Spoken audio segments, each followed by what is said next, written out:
क्योंकि बहू झूठ नहीं बोलती। सुधा और राकेश के 3 बेटे थे। शादी के बाद तीनों माँ बाप से दूर रहते और सिर्फ त्योहारों में आते। माँ जी, पिताजी, अगली बार आप लोग हमारे घर आइएगा।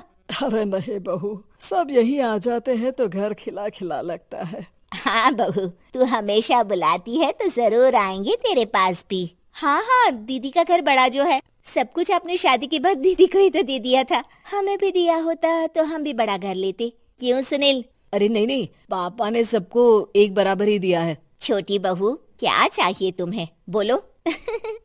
वो आपके सोने की चेन वाली घड़ी है ना, वो अगर आप मुझे।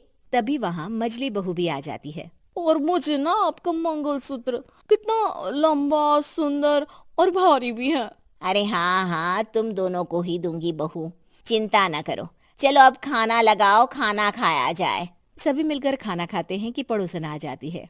अरे सुधा बहन, थोड़ी चीनी तो देना, घर में शक्कर नहीं है और मेहमान सर पर बैठे हैं। अरे छोटी बहू, चाची को शक्कर तो दे दो।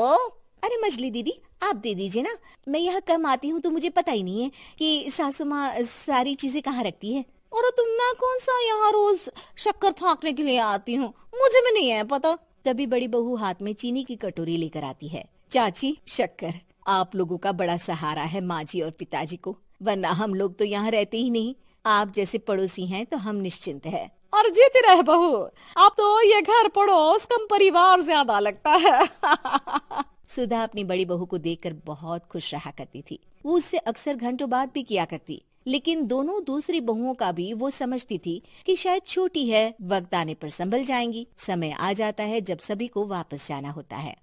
माँ जी, हम लोगों की फ्लाइट पहले है, हमें इजाजत दे। वो सास के गले लगकर चली जाती है। थोड़ी देर बाद छोटी बहू कहती है, माँ जी, मैं ना ये सोफे के कवर और चादरें ले जा रही हूँ, यहाँ तो ऐसी ही पड़ी रहेंगी। हाँ हाँ बहू, ले जा, और कुछ चाहिए तो बोल। और तो चाहिए बहुत कुछ, पर चलिए कोई बात नहीं, अगली बार ले जाऊंगी मैं।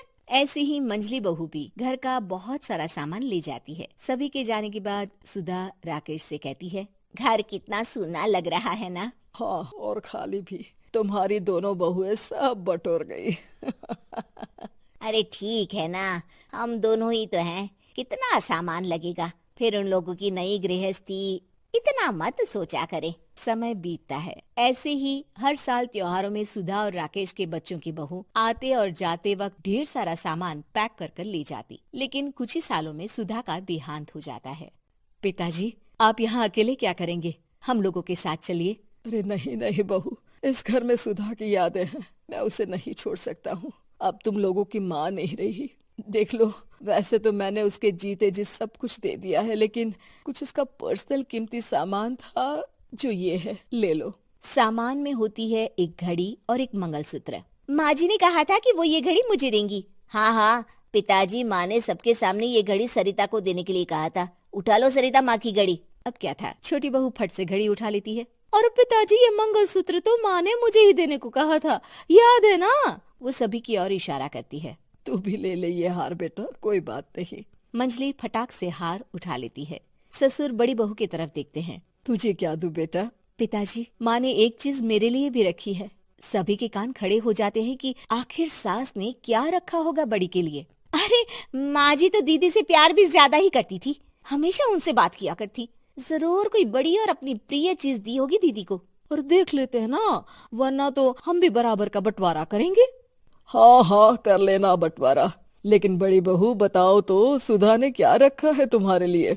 अभी तो हम लोग यही हैं पापा जी, जब जाने लगेंगे तो बता दूंगी। बड़ी बहू के मुंह से ये बात सुनकर बाकी दो बहुएं सोचने लगती हैं कि आखिर क्या है जो दीदी को सासू माँ देकर गई हैं। दीदी, ऐसा तो नहीं ना कि पूरे घर का आधा हिस्सा माँ बड़ी भाभी को देकर गई हो? तभी वहाँ ससुर आ जाते हैं। नहीं नहीं, ऐसा कुछ नहीं है। मकान तो तुम तीनों का बराबर से है। देखो, बड़ी बहू से तुम्हारी सास ज्यादा जुड़ी थी, न जाने क्यों घंटों बात किया करती थी। पता नहीं क्या देकर गई है उसे। और ससुर जी, आपको क्या पता, चालाकी से पूरे घर के पेपर में साइन करवा लिए हो, या फिर कोई छुपा गहना।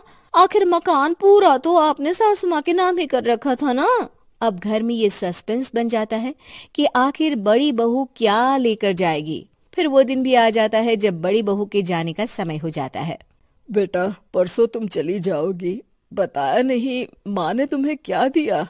घड़ी और हार जो बेशकीमती था और तुम्हारी सास को सबसे ज्यादा प्रिय था, उसका तो बंटवारा भी हो चुका है। अब तुम्हारी बारी। हाँ पिताजी, आज मैं ये बात बताने ही वाली थी। माँ ने मुझे उससे भी बेशकीमती चीज दी है और वो है आप। आपसे अधिक प्रिय उन्हें कुछ नहीं था। माँ चाहती थी कि आप मेरे साथ रहें। चलिए पिताजी। बेटा, मेरे पास तो कोई पेंशन भी नहीं है और ना ही कोई प्रॉपर्टी।